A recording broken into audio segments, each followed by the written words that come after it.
तो ओके, आज हम करने वाले हैं class 10 biology heredity and evolution top 25 most important MCQ for boards 2026। तो देखो हमारे बहुत इंपॉर्टेंट एमसीक्यू है, तो स्टार्ट करते हैं हेरिडिटी एंड एवोल्यूशन के।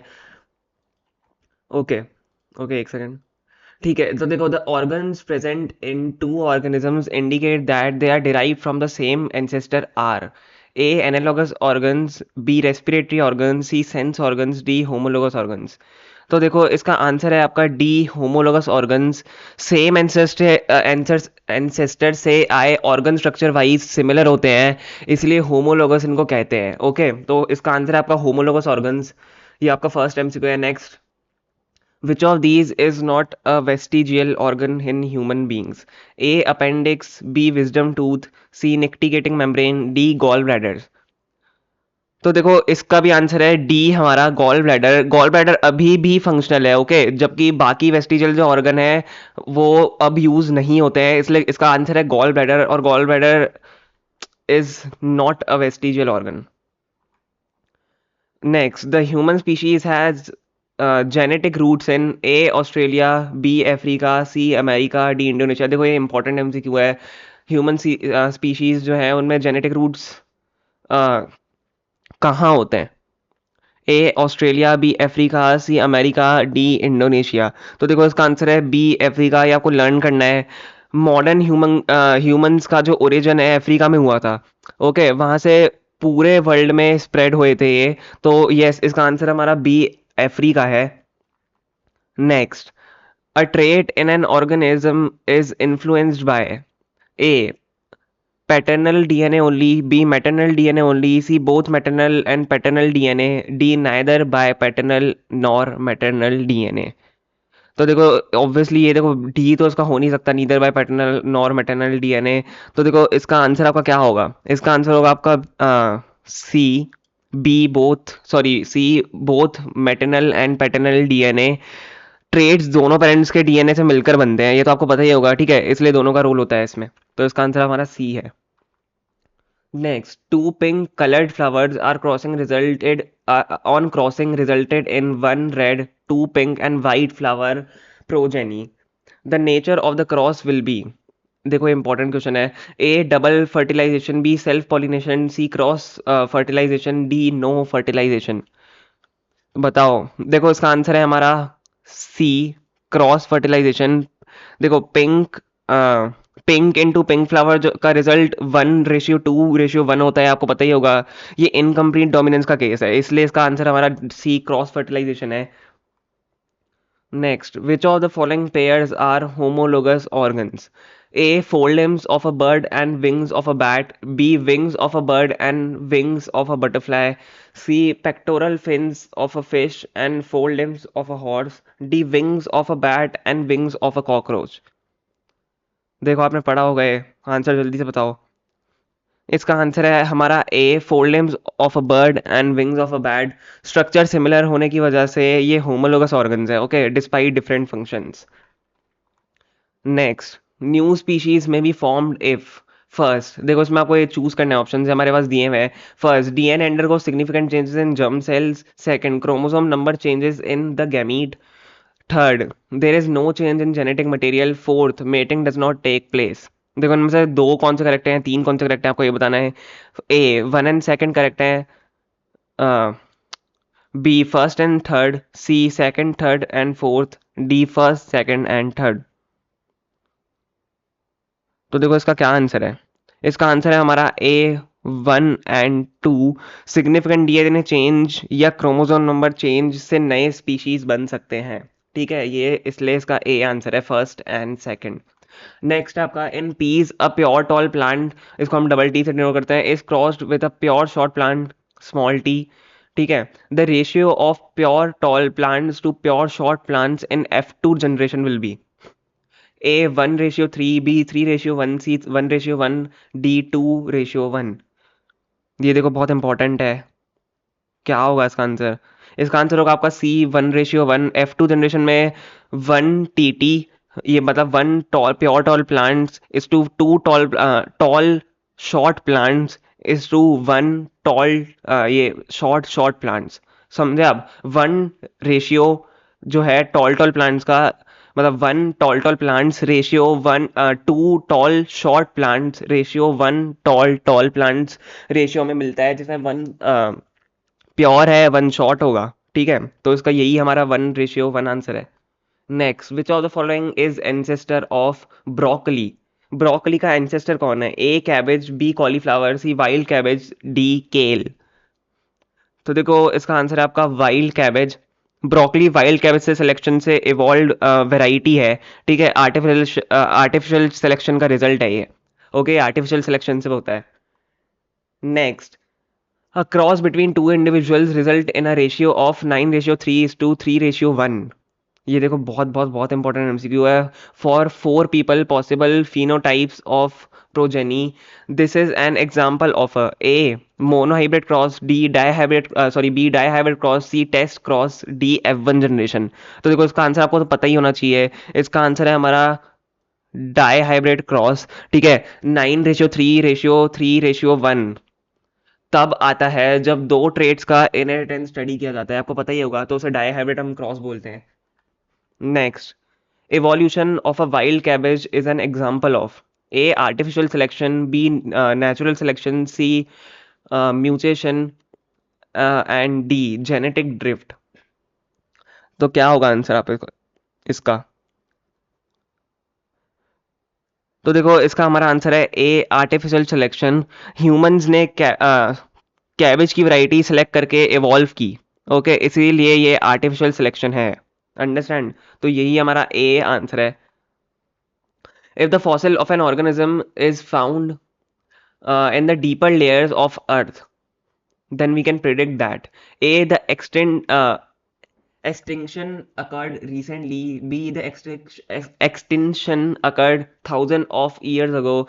C. Position of fossil is not related to time. D. Time cannot be determined।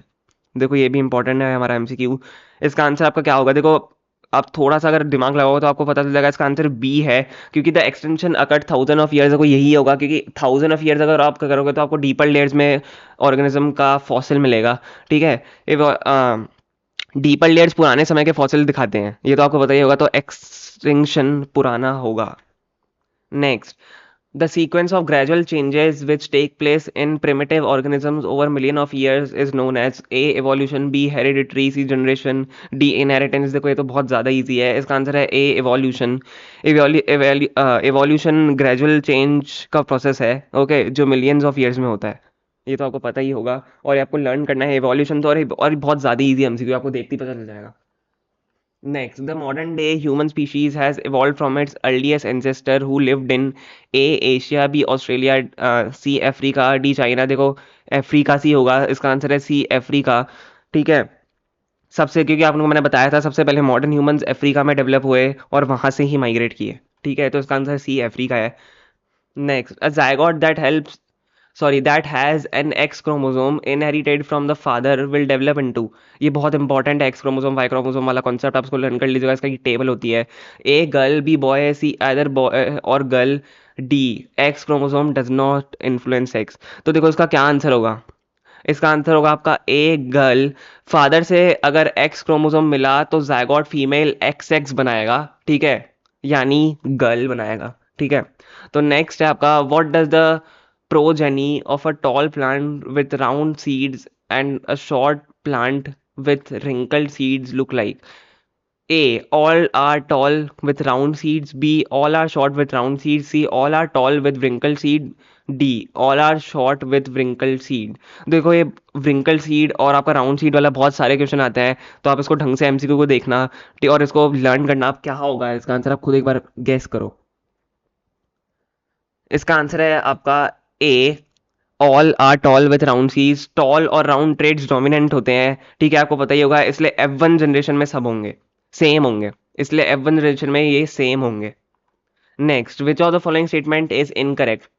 A for every hormone there is a gene, B for every protein there is a gene, C for every enzyme there is a gene, D for every molecule of fat there is a gene. तो देखो obviously इसका answer D होगा, क्योंकि for every molecule of fat there is gene, ये possible नहीं है। Fat molecule gene से direct control नहीं होता है, ठीक है। बाकी सब प्रोटीन्स एंजाइम जीन डिपेंडेंट है। ये जो प्रोटीन एंजाइम है ये जीन डिपेंडेंट है, पर इससे डायरेक्ट नहीं होता है आपका फैट से। तो नेक्स्ट हमारा है, if a normal cell of human bodies contain 46 chromosome, the number in a sex cell is A60, B23, C22, D40। इसका आंसर देखो आपको रटना ही पड़ेगा। इसका आंसर आपका B23। ये आपको लर्न करना है। गैमीट्स में क्रोमोसोम हाफ होते हैं, ठीक है, इसलिए 40 का आधा 23 होगा।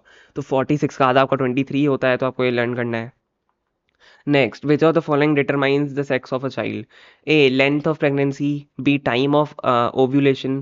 C. X chromosome in ovum. D. Y chromosome in sperm। तो देखो इसका आंसर आपका D Y chromosome in sperm. Male sperm में एक्स एंड वाई होता है। अगर वाई मिला तो बेटा होगा, एक्स मिला तो बेटी, ठीक है। अगर वाई मिला तो आपका मेल होगा, मतलब बॉय होगा, और वाई मिला तो आपकी फीमेल होगा, फीमेल होगी, एंड वो गर्ल होगी, ठीक है।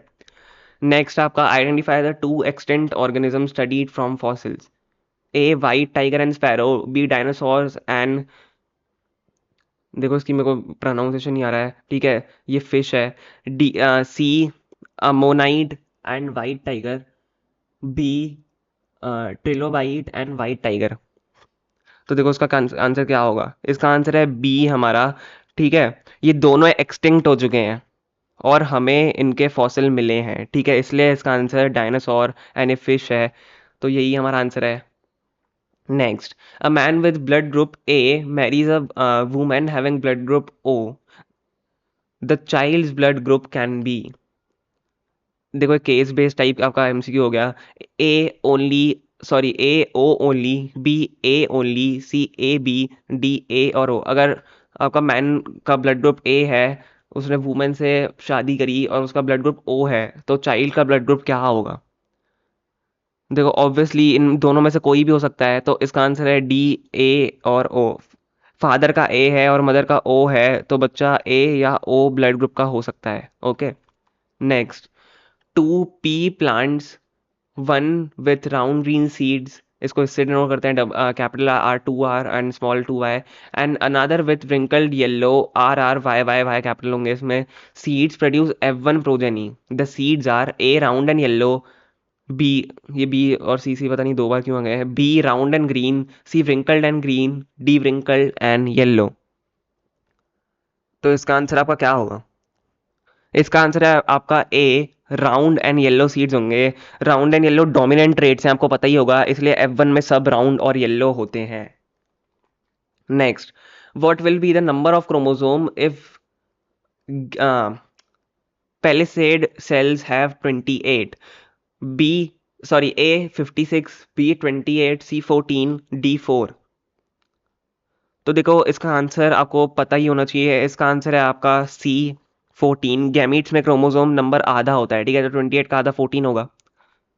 Next, a basket of vegetables contain carrot, potato, radish and tomato. Which of them represent homologous structure?